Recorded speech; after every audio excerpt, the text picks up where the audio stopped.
नमस्कार प्यारे विद्यार्थियों, आज हम 5.2 पढ़ने वाले हैं। कल पहला और दूसरा प्रश्न हम पढ़ लिए थे। आज तीसरा प्रश्न है, यदि समांतर श्रेणी का छठा पद तथा 17वां पद क्रमशः 19 तथा 41 है तो 40 पद ज्ञात कीजिए। यानी एक दे रखा है छठा पद A6 बराबर यहां आपको दे रखा है 19। अब यहाँ A6 का सूत्र an सूत्र आपको याद है। an बराबर है a प्लस n माइनस 1 गुणा d। यहाँ an का सूत्र फॉलो करना, यानी क्या a प्लस n माइनस 1 गुणा d बराबर 19। यानी n का मान यहाँ क्या दे रखा है 6, तो n के स्थान पर रख दीजिए 6। a प्लस 6 माइनस 1 गुणा d बराबर 19 आया। क्या a प्लस 6 में से 1 घटाया 5 को d से गुणा किया 5d बराबर 19। इसका नाम दे दो समीकरण क्रमांक 1। ऐसे ही अगला है आपके 17वां पद, यानी a17 बराबर दे रखा है 41। यहां जैसे हमने A6 में an सूत्र लगाया वैसे ही A17 में भी n सूत्र लगाना। a प्लस n यानी n का मान रख दो डायरेक्ट 17 माइनस 1 गुणा d बराबर 41। 17 में से 1 जाता है 16 और d से गुणा किया 16d। a प्लस 16d बराबर 41। ये हो गया आपका समीकरण क्रमांक 2। जैसे बहुपद में समीकरण बनते हैं वैसे ही दो समीकरण आगे हैं। समीकरण 1 और 2 में a का गुणांक समान है, तो हम विलोपन विधि से इसको सीधा समीकरण 1 में से 2 या 2 में से 1 घटा सकते हैं।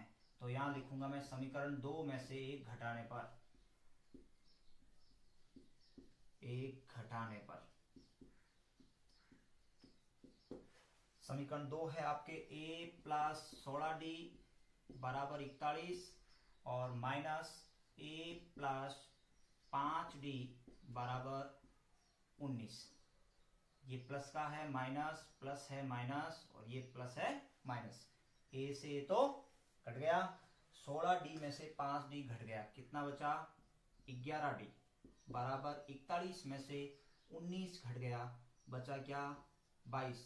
तो d बराबर 22 बट्टे 11, इधर गुणा में इधर आएगा तो भाग में, 22 बट्टे 11 d बराबर हो गया 2। ये हमें d का मान प्राप्त हो गया। अब d का मान समीकरण 1 या 2 में से किसी एक में रख दो, हमें a प्राप्त हो जाएगा। तो रखना 1 में, d का मान समीकरण 1 में रखने पर, समीकरण 1 में रखने पर समीकरण 1 है आपके a प्लस 5 d का मान रखा हमने क्या 2 बराबर है 19। सरल करते हैं, a प्लस 5 को 2 से गुणा किया 10 बराबर 19। a बराबर 19, 10 इधर प्लस का है, इस पक्ष में आते ही माइनस का, a बराबर आ गया 9। a प्राप्त हो गया, हमें d प्राप्त हो गया। तो हम क्या ज्ञात कर सकते हैं, 40वां पद ज्ञात कर सकते हैं। 40वां पद सूत्र कौन सा लगेगा, वही an सूत्र। तो यहां हमें ज्ञात करना है an बराबर a प्लस n माइनस 1 गुणा d। n का मान क्या ज्ञात करना है 40वां। तो a का मान अभी हमने ज्ञात किया, क्या है 9 प्लस n यानी 40 माइनस 1 गुणा d यानी 2। अब आपको सरल कर लेना, a 40 बराबर 9 प्लस 40 में से 1 गया 39 को 2 से गुणा किया 78 और 9 कितने हुए, a 40 बराबर 87। इस ढंग से हमें ये प्रश्न हल करना है। यानी कोई दो पद दे रखे हो और उससे हमें समीकरण बना करके और d और a ज्ञात करना, उसके पश्चात जो पद ज्ञात करना हो उसको वापस सूत्र में रख देना। ये था आपका प्रश्न क्रमांक 3।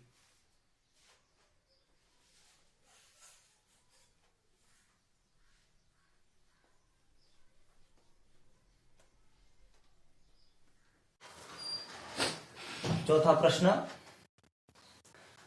A3 बराबर 4 और A9 बराबर -8, यानी तीसरा पद दे रखा है प्रश्न में 4 और नवा पद दे रखा है -8। कौन सा पद शून्य होगा ये ज्ञात करना। जैसे हमने पहले प्रश्न में पढ़ा था nवा पद, और दूसरे प्रश्न में पढ़ा था कि कौन सा पद शून्य होगा या कौन सा पद -180 होगा। यह है दूसरे प्रश्न की तरह का। इसके अंदर दो समीकरण बनाने, एक तो एक बार an सूत्र में n का मान 3 रख करके एक समीकरण बनाना, और एक बार an सूत्र में n का मान 9 रख करके समीकरण बनाना। दो समीकरण बनेंगे और बाकी काम सेम जैसा अभी हमने तीसरा प्रश्न किया है वैसे ही करना।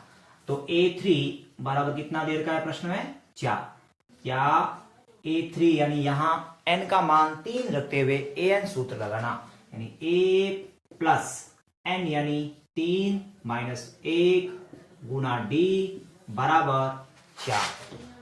3 है यहाँ n का मान, जैसे an यानी A3 बराबर था 4, तो हमने n के स्थान पर क्या रख दिया 3।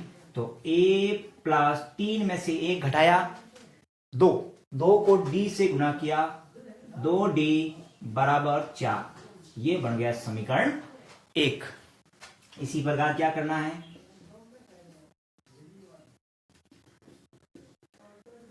A9 बराबर -8, यानी यहां n का मान क्या है 9 है, तो यहां कौन सा सूत्र लगाना, an ही लगाना। an के अंदर n के स्थान पर 9 रखना।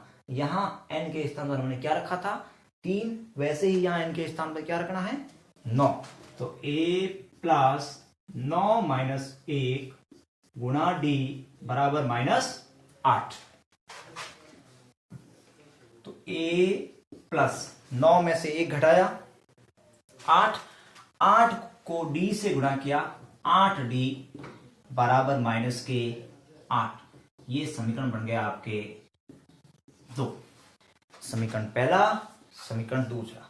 यहां हम देखते हैं पहले और दूसरे दोनों समीकरणों के अंदर आपको a का गुणांक समान 1 दिखता है, तो हम इसको डायरेक्ट समीकरण 2 में से 1 विलोपन विधि से कर सकते हैं। 2 में से 1 घटाना, समीकरण 2 में से 1 घटाने पर समीकरण 2 है आपके a प्लस 8d बराबर -8 में से घटाना क्या है a प्लस 2d बराबर 4। ये प्लस का माइनस, प्लस माइनस और प्लस तो माइनस, a और a विपरीत चिन्ह कट गया। 8d में से 2d घटाया 6d बराबर -8 और -4 जुड़ गया, कितने हो गए -12। d बराबर -12 बटे 6, यानी d बराबर आ गया आपके -2।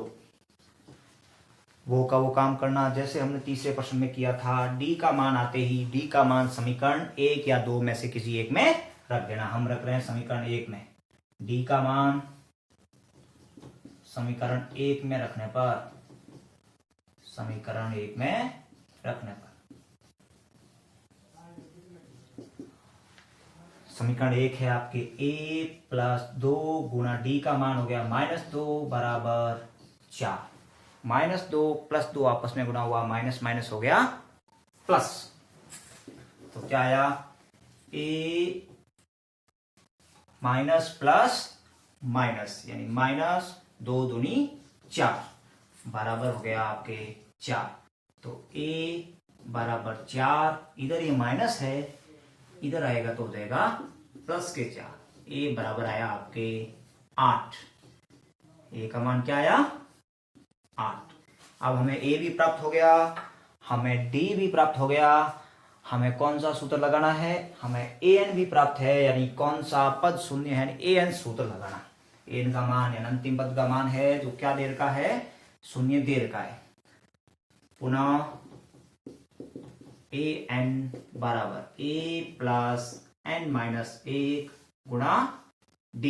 यहाँ an का मान प्रश्न में दे रखा है क्या 0 बराबर a अभी हमने ज्ञात किया क्या 8 प्लस n क्या है कौन सा पद यानी एन हमें ज्ञात करना, एन माइनस 1 का 1 गुना डी यानी क्या है माइनस के 2, 0 बराबर 8 प्लस माइनस के 2 को प्लस के एन से गुणा किया, प्लस माइनस माइनस के 2 एन, माइनस माइनस गुणा हुआ प्लस, 2 को 1 से गुणा किया 2, 0 बराबर 8 और 2 कितने हुए 10 माइनस 2 एन।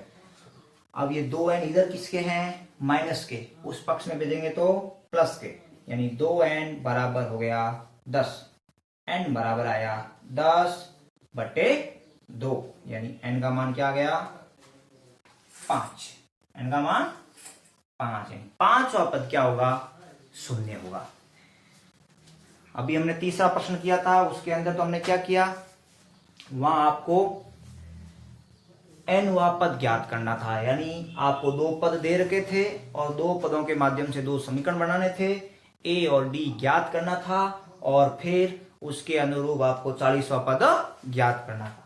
इसके अंदर क्या है, 2 पद दे रखे हैं, 2 पदों के माध्यम से 2 समीकरण बनाए हैं, उससे हमने ए और डी ज्ञात किया है और उसके पश्चात ए एन दिया हुआ है और हमें क्या ज्ञात करना था, एन ज्ञात करना था। पहले प्रश्न के अनुसार तो हुआ है तीसरा प्रश्न, और जैसा हमने दूसरा प्रश्न किया था उसके अनुरूप हुआ है ये चौथा प्रश्न। अगला प्रश्न है 5वां। अगर किसी विद्यार्थी को समझ में ना आए तो वो बेझिझक अपने चैनल पर जाकर के और कमेंट बॉक्स के अंदर वो लिख सकता है।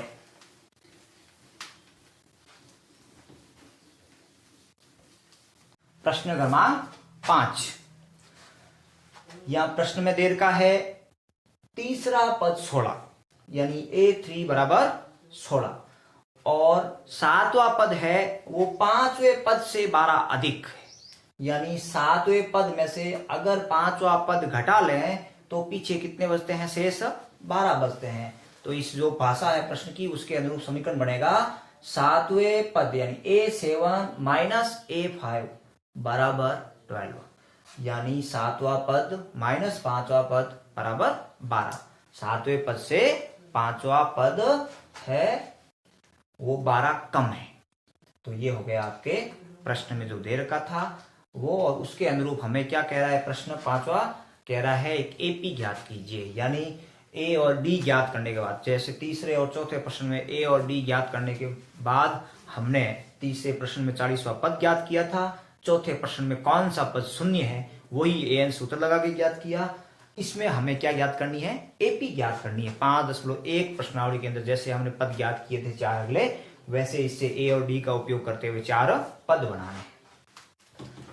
तो A3 बराबर दे रखा है आपके कितना 16, तो या वही ए एन सूत्र से A प्लस एन यानी क्या 3 माइनस 1 गुणा डी बराबर क्या 16, बराबर कितना है 16।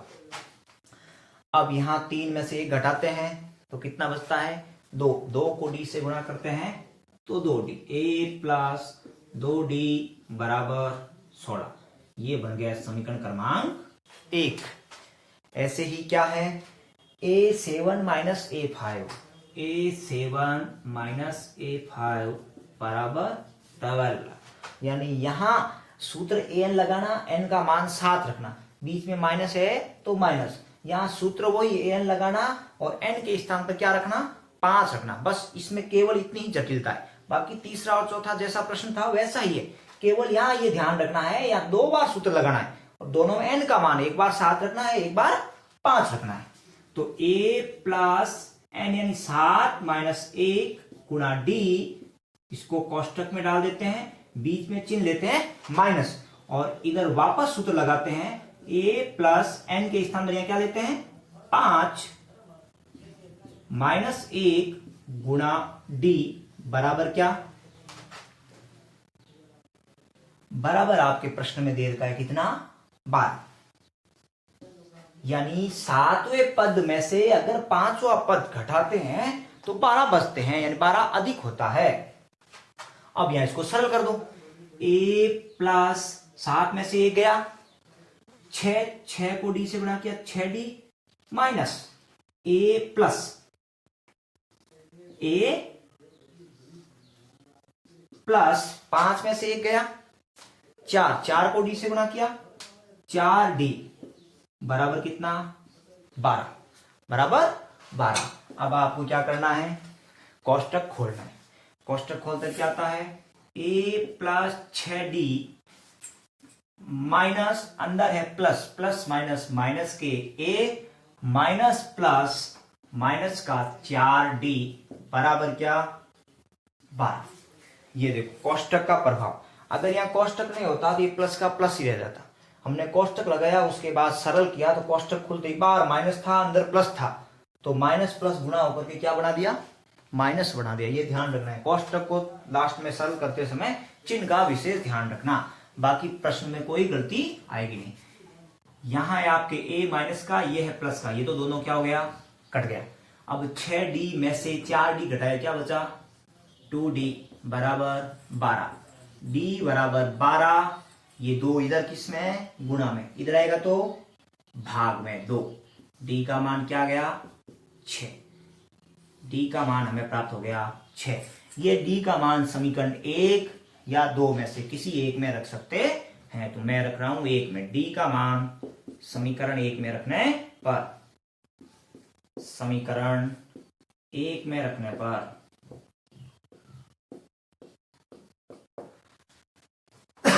1 नंबर समीकरण क्या है, a प्लस 2 गुना d का मान क्या रखना, 6 बराबर कितना, 16, 2 को 6 से गुणा किया 12, a प्लस 12 बराबर 16, a बराबर 16 माइनस 12, इधर प्लस का था, इधर आया तो माइनस का, a बराबर आ गया 4, a बराबर कितना हुआ, 4। अब हमें क्या ज्ञात करनी है, AP ज्ञात करनी है। क्या ज्ञात करनी है, समांतर श्रेणी, a और d का मान रखना और श्रेणी ज्ञात करना। समांतर श्रेणी, समांतर श्रेणी का एक सूत्र है, कोई भी समांतर श्रेणी के पद ज्ञात करने के लिए एक के अंदर क्या ज्ञात, a है पहला पद, दूसरे में a प्लस d होता है, तीसरा पद ज्ञात करने के लिए हमें a प्लस 2d और चौथा पद ज्ञात करने के लिए a प्लस 3d जोड़ना पड़ता है। यानी पहला पद डायरेक्ट है ही, जो हमने ये ज्ञात किया वही पहला पद है, दूसरा पद के लिए उसमें d जोड़ना, तीसरे पद के लिए 2 से गुणा करके d जोड़ना, और चौथे पद के लिए 3 से गुणा करके d जोड़ना। ये समांतर श्रेणी आएगी। a यानी 4, फिर दूसरा पद 4 प्लस d यानी क्या, d अभी हमने ज्ञात किया 6, और 4 प्लस 2 गुणा 6 और 4 प्लस 3 गुणा 6, तो ये आई आपके AP 4, 4 और 6 10, 6 2 12 और 4 16, 3 6 18 और 4 22। इस ढंग से हमें AP प्राप्त होगी। ये प्रश्न क्रमांक था आपका 5वां, प्रश्न था 5वां। अगला प्रश्न है छठा प्रश्न हमें कैसे करना है, ऐसा ही प्रश्न है, अक्सर ऐसा प्रश्न परीक्षाओं में, वार्षिक परीक्षा जो हमारी बोर्ड एग्जाम होते हैं उसमें एक प्रश्न 3 नंबर का आता है। 3 नंबर का प्रश्न ऐसा ही बनता है जैसा अभी हमने 5वां किया है, 5वां, चौथा, तीसरा, तीनों प्रश्न मोस्ट इंपोर्टेंट क्वेश्चन है। छठा प्रश्न भी अच्छा है। छठा प्रश्न, छठे प्रश्न में क्या है, 3 अंकों वाली कितनी संख्याएं 7 से विभाज्य है। 3 अंकों वाली संख्याएं कहां से शुरू होती है, 100 से, 100 से लेकर के और 999 तक सारी संख्याएं क्या है, 3 अंकों की है। तो मैं 100 से लिखना शुरू करूं तो पहले 7 का भाग 100 से शुरू करते हैं, किसमें जाता है, वहां से पहला अंक जो 7 का भाग जाता है यानी ए प्राप्त होगा। 100 के अंदर 7 का भाग जाता नहीं, 101 के अंदर भी जाता नहीं, 102 के अंदर देखते हैं तो 7 का भाग 10 में एक बार जाता है, फिर शेष बचते हैं 3, हो जाते हैं 32, 32 में 7 का भाग जाता नहीं, 103 में भी नहीं जाता, 104 में भी नहीं जाता, 105 में जाता है। यानी पहला पद क्या आएगा, 105, 7 से विभाज्य, 7 से विभाजित 3 अंकों की संख्या है।